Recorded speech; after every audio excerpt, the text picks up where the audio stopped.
नमस्कार दोस्तों, स्वागत है आप सभी का मेरी यूट्यूब चैनल स्नेह अकेडमी में। आज हम पढ़ने वाले हैं रसखान के सवैये। यहाँ पर मैं रीडिंग के दौरान ही आपको कठिन शब्द के अर्थ बताते चलूंगी। तो चलिए आइए शुरू करते हैं।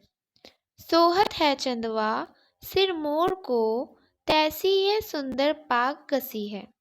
सोहत है अर्थात सुशोभित होता है, वह अच्छा लगता है। ठीक है। चंदवा अर्थात श्री कृष्ण के यहाँ मुखड़े को, श्री कृष्ण के चेहरे को यहाँ पे चंदवा कहा गया। ठीक है, अर्थात चांद सा मुखड़ा। ठीक है। सिर मोर मतलब सिर पर मोर, मतलब श्री कृष्ण के चेहरे पर मोर का जो पंख है वो क्या है, बहुत ज्यादा सुशोभित है, मतलब अच्छा लगता है। को तैसी अर्थात ठीक उसी तरह सुंदर पाग कसी है। और जो पगड़ी, पाग अर्थात पगड़ी, कसी अर्थात बंधी है। ठीक है, ठीक है उसी प्रकार मस्तक में जो पगड़ी कसी है, बंधी है, वो भी क्या है, बहुत ज्यादा सुशोभित लग रही है, सुंदर लग रही है। ठीक है। तैसी यह गोरज भाल विराजत, तैसी ही ये बनमाल लसी है। ठीक है।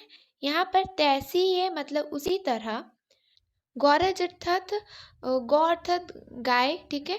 और गौरज अर्थात गाय जब चलती है, उनके चलने के दौरान जो उनके पैरों से धूल उड़ती है, उसे यहाँ गौरज कहा गया। ठीक है। भाल अर्थात माथा। ठीक है, भाल अर्थात माथा, सिर, मस्तक। ठीक है। विराजत अर्थात उड़कर, विराज मतलब श्री कृष्ण के मस्तक पर जो गाय के पैरों से जो धूल उड़ रही है, वह उनके मस्तक पर क्या है, विराजमान है, मतलब उनके जो सौंदर्य है उस पर चार चांद लगा रहा है। ठीक है। तैसी अर्थात उसी तरह, ये मतलब हृदय पर, वन माला मतलब वन के वृक्षों की फूलों की माला, लसी है मतलब उनके हृदय में जो वन के जो फूलों की माला क्या है, सुशोभित हो रही है, मतलब अच्छी लग रही है। ठीक है, यानी कि विराजमान है। ठीक है। लसी हुई मतलब सुशोभित हो रही है। ठीक है। रसखानी वी लोकत बौड़ी भई दृग मुंदी के ग्वाली पुकारी हंसी है। ठीक है।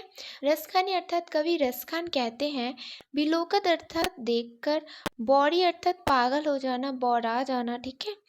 दृघि अर्थात आंख, नयन, मुंदी अर्थात बंद कर लेना। ठीक है। यहाँ पर कवि रसखान कहते हैं कि गोकुल की कोई एक गोपी श्री कृष्ण का यह स्वरूप देखकर क्या होती है, उन पर मोहित हो जाती है, बौरा जाती है और अपनी आंखों को मूंद लेती है। ठीक है।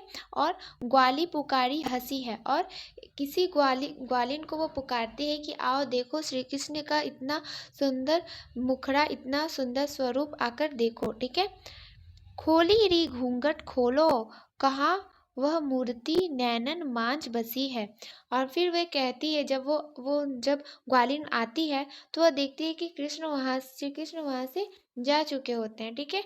और वो जो पहली वाली जो गोपी होती है, उसने क्या हुआ था, घूंघट ओढ़ रखा था। तो दूसरी वाली गोपी कहती है कि खोली रे घूंघट, मतलब अपना घूंघट खोल कर देखो। तो फिर गोपी कहती है कि वह मूर्ति नैनन माझी बसी रहे, कि श्री कृष्ण की वो जो स्वरूप थी, वो जो मूर्ति थी, वो मेरे आंखों में बसी है, मतलब बस गई है। ठीक है।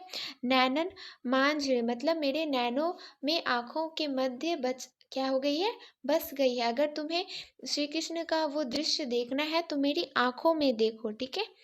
चलिए आइए दोस्तों, देखते हैं इसके प्रसंग को हम किस प्रकार लिख सकते हैं।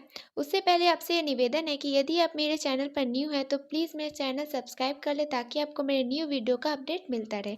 आइए देखते हैं।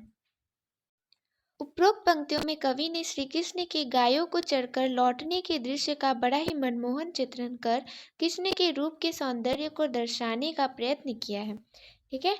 आइए अब इसके व्याख्या को हम किस प्रकार लिख सकते हैं, चलिए देखते हैं।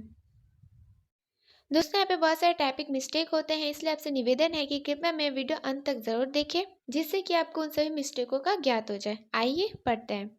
चंद्रमा के समान कृष्ण के सिर अर्थात मस्तक पर मोर पंख सुशोभित हो रहा है। इस तरह उनके मस्तक पर सुंदर पगड़ी कसी हुई है, अर्थात बंधी हुई है। गौरज अर्थात गाय के पैरों से उड़ने वाली धूल कृष्ण के माथे पर विराजमान है, तथा वनों के फूलों की माला उनके हृदय पर सुशोभित हो रही है। कवि रसखान कहते हैं, श्यामल सुंदर श्री कृष्ण के इस अद्भुत दृश्य को देख ब्रज की कोई गोपी बौरा जाती है अर्थात पागल हो जाती है और अपनी आंखों को बंद कर ब्रज की किसी ग्वालीन महिला को कृष्ण के इस अद्भुत दृश्य को दिखाने हेतु पुकारती है।